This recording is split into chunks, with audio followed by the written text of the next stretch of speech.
breaking news from Wayanad.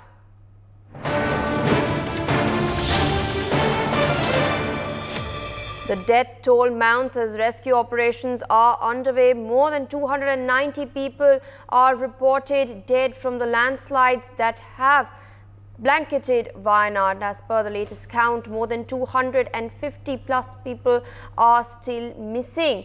More than 9,200 people, meanwhile, are in relief camps. You can see those visuals on your screen showcasing the sheer scale of devastation that has taken place in Wayanad ever since the landslide struck on Monday. My colleague Anand Singh is joining us live from ground zero. Anand, you've been reporting to us throughout the day yesterday.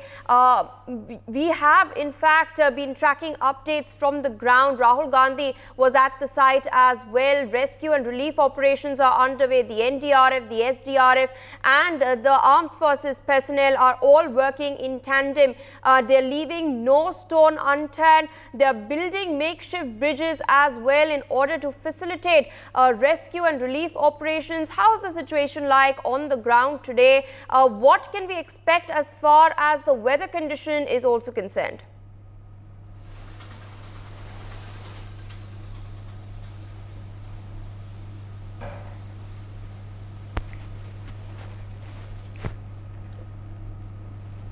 All right, there seems to be a connectivity issue at Anand's end. Viewers, you of course know that there are light showers that are taking place. Precipitation, of course, are still underway in Wayanad. This rainfall is in fact hampering some of the rescue and the relief work that is taking place. I request the team upstairs, in fact, if they can show what I have on my screen so that you can also gauge what exactly the precipitation stands at currently. Light rain is taking place at about 0.3 millimeters per hour. This is, of course, you can see this entire region is facing heavy rainfall. Torrential rains are the primary cause of the landslide that have taken place. Let's also take a look at the wind speed. They're about 7 kilometers per hour is the wind speed as of now. This, of course, let's also take a look at the humidity. It is currently at 93% in Wayanad. I'll zoom in so that you can in fact see it more clearly as well. It's currently 97%. Meanwhile, we are expecting light showers to continue into tomorrow as well. The IMD has in fact issued a warning as far as this is concerned.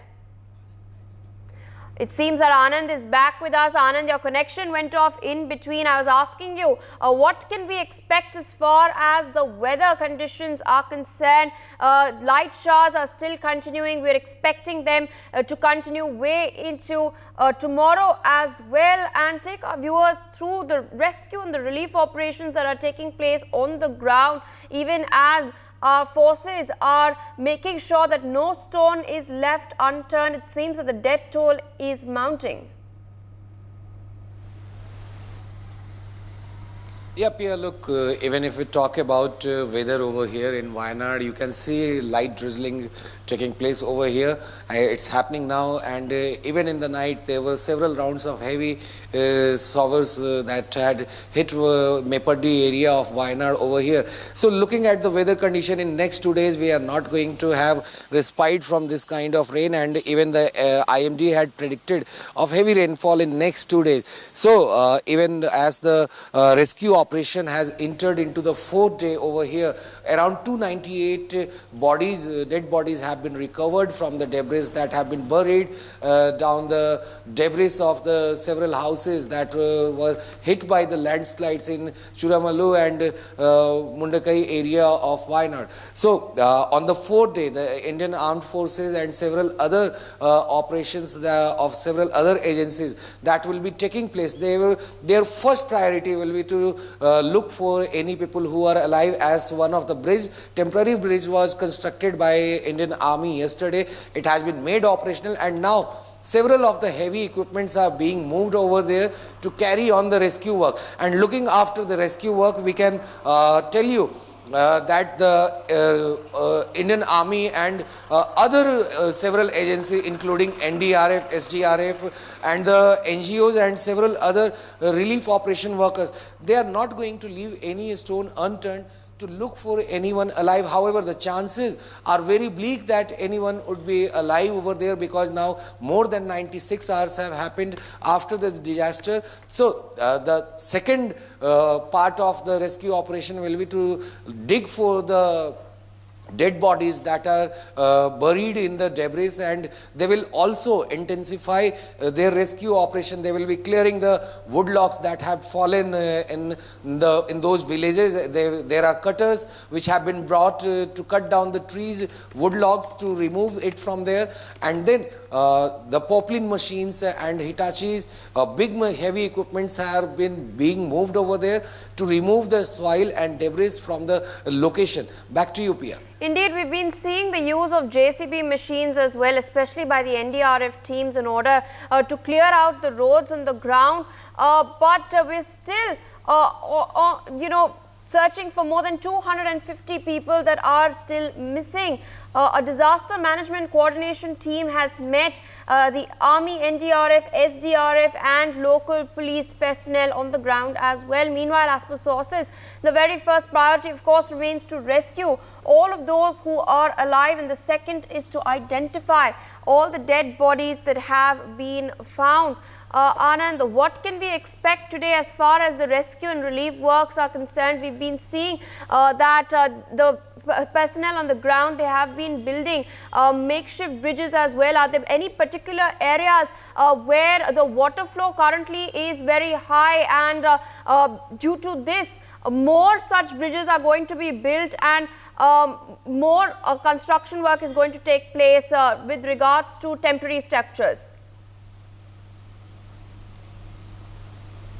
Yeah, look, Pia, if we talk about the way in which the rescue operation is going on over here, so there have been that temporary bridge that we have mentioned, which was one of the bridge which used to connect Churawala and Mundekai, that was washed away in the landslide. So the army first of all focused to building that temporary bridge so that the heavy equipments can be moved, and even now more than 250 people are missing, and these are not the figures that are coming from official sources, but these are the figures that have been given by the state government, because more than 250 people have not been found since Monday morning when this disaster hit the Mundekai and Churamala village.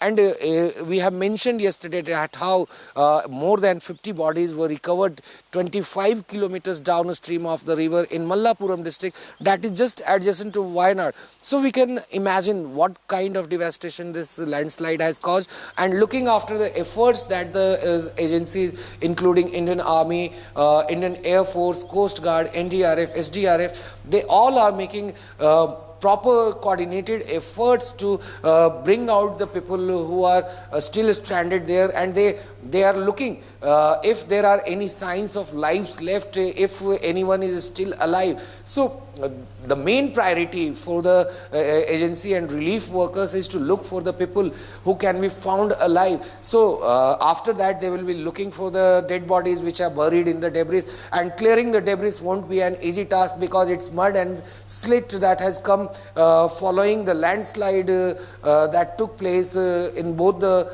areas of Wayanad.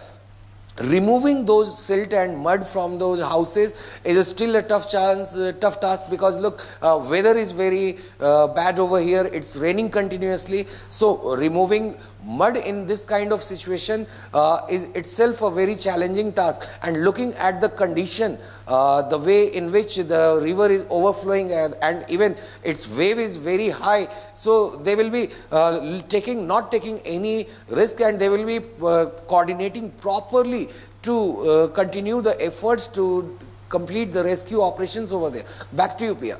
All right, Anand. Just to put into context about what Anand was exactly talking about, he was referring to certain villages in the area that have been cut off. I request the team upstairs to in fact take what I have on my screens. If we can, make it even larger in order to make sure that our viewers can see it clearly. All right, I have on my screens a map to showcase what exactly the landslide looked like when it took place. The landslide, in fact, was triggered about 1,500 meters above sea level. This is, of course, an earth image of the Western Ghats so that you can get an idea of what exactly the elevation was like. And these three areas that I am, in fact, taking my cursor over right here, these are the three critically affected areas. Mundakai is one of them, Churalmala is another, and Attamala is the third. Of course, the forces on the ground are mobilizing in order to expedite the rescue and the relief operations that are taking place. A bridge was in fact built, a Bailey Bridge was built by our forces late into the night. They'd worked round the clock. They'd commenced work in the evening day before and prepared it by the evening yesterday itself. It's been opened for the civil administration on the ground as well. The rescue operations well underway. Here you can see the landslide commenced from this part, 1,500 meters above the sea level, and it went down. As you can see, the red line that marks it is the path that it took. Of course, crossing Mundakai, Attamala, Churalmala, these are all very picturesque locations, a popular tourist spot, and this is the tourist season as well. So, of course, it's hit the people of Wayanad very hard. We've seen Rahul Gandhi also visit the site yesterday, interact with children as well as all those people who have been injured in the hospitals. Sosa telling us that he's likely to stay back today as well. We will continue to track more updates from Kerala. But for more such videos, subscribe to the NewsX YouTube channel, hit the bell icon.